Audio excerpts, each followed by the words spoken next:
menggunakan. Jadi ada sebenarnya dalam aturan waris itu kalau kita lihat sini ya. Tindakan ahli waris terhadap harta warisan yang terbuka, ya, ini pemegang saham tadi meninggal dia, nggak ada wasiat. Ada punya hak sesuai pasal 1023 sampai 1043 KUH Perdata. Hak memikirkan, menerima atau menolak nih.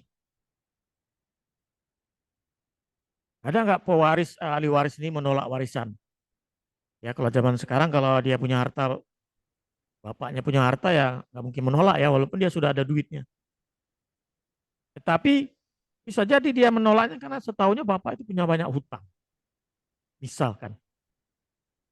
Maka dia nggak mau menanggung hutang. Oh hutang si bapaknya ini banyak setahu si anak-anaknya ini. Oh, saya nggak mau terima.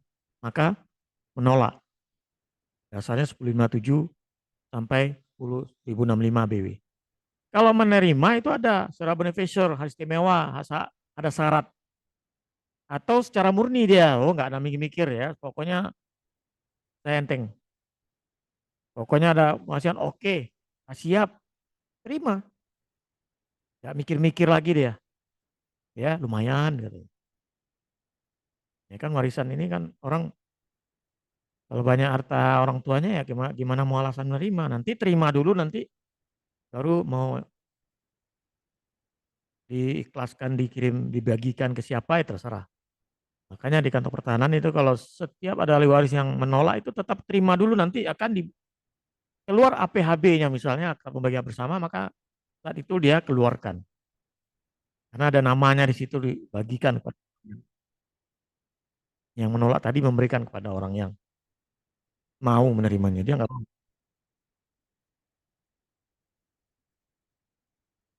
Ya, jadi hak berpikir ada, yaitu hak menginventarisir, menyelidiki, mempertimbangkan, baru mengambil keputusan. Lalu menerima murni, secara syarat, beneficial, khusus, atau menolaknya. Tapi waktu berpikir itu tidak bebas saja harus tentukan. Misalnya kalau dia ditetapkan oleh pengadilan, maka terhitung sudah sejak surat pernyataan di pengadilan, maka 4 bulan paling lambat ya harus sudah menentukan. Atau kalau jika ahli waris itu digugat karena warisan terhitung sejak pernyataan di depan hakim, atau dapat kemudian bisa diperpanjang oleh pengadilan jika ada alasan yang darurat atau mendesak. Kemudian selama berpikir itu tidak ada paksaan ya, dipaksa untuk menentukan sikap, mengambil keputusan. Setelah lewat masa untuk berpikir ini ahli waris lalu baru bisa dipaksa untuk menentukan sikap dengan membuat pernyataan menerima atau tidak. Ya. Jadi tidak ada yang tidak dapat dipaksa 1025, ada yang bisa dipaksa tapi dibuatlah pernyataan di pengadilan negeri. Apa yang boleh dilakukan selama berpikir itu? Ahli waris boleh menjual barang-barang persetujuan pengadilan, tapi persetujuan pengadilan tidak bisa menjual sesuka hatinya atau menyelamatkan harta peninggalan tersebut. Lagi-lagi harus persetujuan pengadilan. Lalu apa larangannya? Pewaris dilarang membuat ketentuan dan atau ketetapan yang melarang ahli waris mempergunakan hak memiliki dan hak menerima secara beneficial. Sanksinya adalah batal atau dianggap tidak sah. 1043 KUH Perdata. Jadi pewaris dilarang membuat ketentuan ketetapan yang berisi melarang ya ahli waris mempergunakan hak memikir dan menerima secara official. Ya, katanya masih hidup kalian nggak boleh berpikir-pikir, ya, nggak boleh menerima dan lain-lain begitu ya. Tadi itu tidak diperkenankan oleh 1043 KUH Perdata. Ya, jadi banyak ketentuan ya, ketentuan ini. Ini di sini panjang penjelasannya, tetap saya menjelaskan satu-satu ya. Jadi banyak Bapak sekalian hak berpikir itu diatur. secara jelas di KUH Perdata ya. Semua itu tentang hal itu. Yang menerima ya, jadi kalau pemegang saham meninggal, ahli warisnya pikir dulu ya, ada nggak dia? Kalau dia ternyata di luar pengetahuan ahli waris, ternyata si pemegang saham ini dia punya utang juga.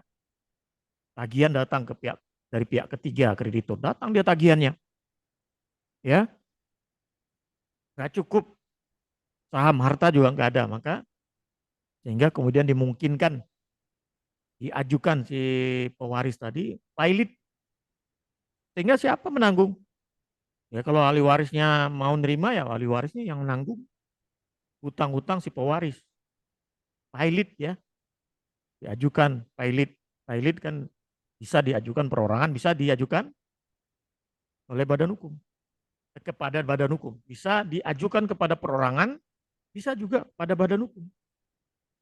Pilot, yaitu kemampuan seseorang yang tidak mampu membayar, itu bisa diajukan pilot, perorangan atau badan hukum. Dan tidak mau membayar, wan prestasi itu juga bisa diajukan pilot. Dia punya uang banyak tapi tidak mau membayar, itu bisa diajukan pilot juga. Jadi bukan semata-mata yang tidak punya uang saja yang bisa diajukan pilot, tapi yang tidak mau juga. Ya, uangnya banyak, tapi dia nggak mau dia membayar utangnya itu. Maka dia bisa diajukan pilot ke pengadilan niaga. Maka hakim pengawas menunjuk seorang kurator untuk mendatangi orang yang tidak membayar itu, wan prestasi dia. Saudara dinyatakan pilot, setelah diajukan pilot itu dia sudah berada dalam posisi orang yang persiapan untuk dipilotkan. Jadi tidak menunggu putusan hakim pengadilan niaga. Nah, jadi dia pilot itu. Maka bagaimana ketika saham itu pilot, saham PT itu pilot ya, dia juga pilot bagaimana? Ya, artinya nanti yang kita jelaskan ya proses-prosesnya nanti lebih kurang ya. Itu kita lihat ya Bapak sekalian. Jadi banyak yang menerima juga ya, menerima secara murni beneficiar, hak mengadakan pendaftaran ya, mengadakan pendaftaran harta peninggalan, dilarang, dipaksa. Larang-larangan tadi ada 3 ya, dilarang, dipaksa menerima warisan jatuh padanya oleh si pewaris, ahli waris yang tidak cakap, dilarang menolak, padahal dia tidak cakap, tanpa izin pengadilan. Jadi harus izin pengadilan. Wakil ahli waris tidak cakap, dilarang menerima murni. Maka penerima waris harus tegas dinyatakan dengan akta notaris bawah tangan atau secara diam-diam. Dengan cara apa?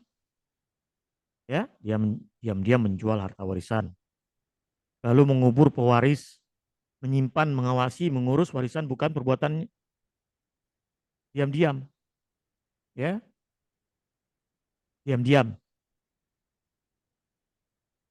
Jadi menerima warisan secara diam-diam, nih nggak tahu yang lainnya. Kemudian ada yang ahli waris mengalami terjadi perbedaan pendapat. Jadi pemegang saham itu kan kalau menurut undang-undang PT ya, kita lihat di beberapa pasal ya, pasal 57 undang-undang PT bahwa ketika pemegang saham meninggal dunia maka para ahli waris maksimal 3 bulan diberitahukan dan mereka memberitahukan keluarganya meninggal dia. Kemudian dia membuat kesepakatan menunjuk satu orang sebagai orang yang mewakili, bukan atas nama sendiri. Timbul pertanyaan, kalau menolak bagaimana Pak? Nggak ada alasan menolak. Ya, kenapa dia tugasnya adalah mewakili para ahli waris dia dalam sebagai pengganti pemegang saham. Jadi ditunjuk dia satu orang, karena nggak boleh semuanya di dalam ditetapkan dalam suatu PT nama-namanya sebagai pemegang saham. Ya, ditetapkan dulu orang yang mewakili itu ditetapkan bahwa dia adalah orang, dia menunjukkan wajahnya kepada PT tersebut. Ini saya adalah wakil dari ahli waris pihak pemegang saham yang meninggal dunia yang beberapa waktu yang lalu.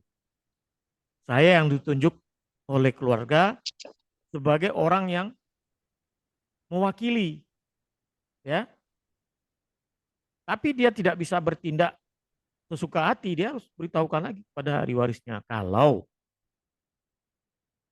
dia itu tiba-tiba merasa ya sebagai seolah-olah orang yang memiliki, tidak boleh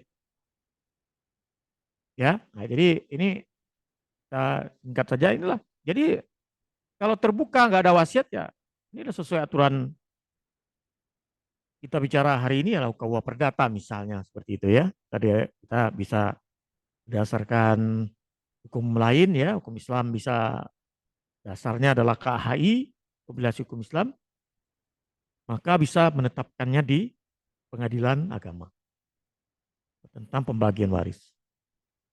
Ya, jadi banyak di sini kita lihat terus sekalian ya. Ini saya tidak usah menjelaskan satu-satu ya, karena ini tentang waris cukup panjang di sini ya. Lalu yang menolak bagaimana? Ya, tolak terus tegas dengan akta lalu didaftarkan ke pengadilan. Atau kalau di bawah tangan juga notaris atau di bawah tangan. Kalau ada yang menolak warisan itu harus mendaftarkan ke pengadilan terhadap penolakan waris. Apa akibat dari penolakan ini? Ahli waris yang menolak dianggap tidak pernah menjadi ahli waris. Sesuai dengan pasal 1058 KUH Perdata. Bagian ahli waris yang menolak jatuh pada ahli waris yang lain 1059 KUH Perdata. Dan ahli waris yang menolak tidak dapat digantikan melalui penggantian tempat atau plus perfuling 10.060 ya. Jadi kalau dia menolak bukan ahli waris anaknya yang menerima tapi orang yang ahli waris yang lain yang berhak. Dia sampai di situ saja. Ya, tidak digantikan oleh anak-anaknya. Ya, kalau dia menolak. Tapi kalau dia menolak, semua keturunan di bawahnya juga dianggap menolak. Lalu ada kehilangan hak untuk menolak ini ahli waris yang menghilangkan menyembunyikan harta peninggalan, maka dia akan kehilangan haknya untuk dalam ini menjadi ahli waris. Ya, dia memaksakan diri, ya, menyembunyikan, menghilangkan dengan cara-cara yang ilegal. Ya. Kemudian ada kedaluarsanya untuk penolakan ini, masa kedaluarsanya yaitu hak menolak warisan tidak gugur karena kedaluarsa sesuai dengan pasal 1062 KUH Perdata. Ada ketentuan-ketentuan lain. Kreditur berdasarkan penetapan hakim pengadilan dapat menggantikan kedudukan ahli waris yang menolak warisan. Nah, sehingga tadi yang bisa menggantikan kedudukan ahli waris yang menolak tadi malah oleh si kreditur sesuai dengan pasal 1061 KUH Perdata. Orang yang tidak dapat melepaskan haknya atas warisan ini yang masih hidup, ini juga diatur di pasal 1063 BW, yaitu orang tidak dapat melepaskan haknya atas warisan orang lain yang masih hidup. Jika penolakan warisan terjadi karena paksaan atau penipuan, maka penolakan itu dapat ditiadakan. Dianggap dia tidak bisa mendapatkan haknya karena adanya unsur paksaan. Dipaksa dia pewaris ini untuk mengikuti kemauan orang yang tadi. Maka orang tadi itu juga tidak bisa dia ada dianggap penolakan itu dapat ditiadakan, ya. Atau dia melakukan penipuan sesuai dengan pasal 1065 KUH Perdata. Ya. Ini ya harus kita pahami Bapak sekalian. Jadi di pasal 97 ini adalah ini yang perlu kita pahami terhadap para pemegang saham yang sahamnya itu apakah bisa diterima langsung atau tidak. Jadi tidak serta-merta.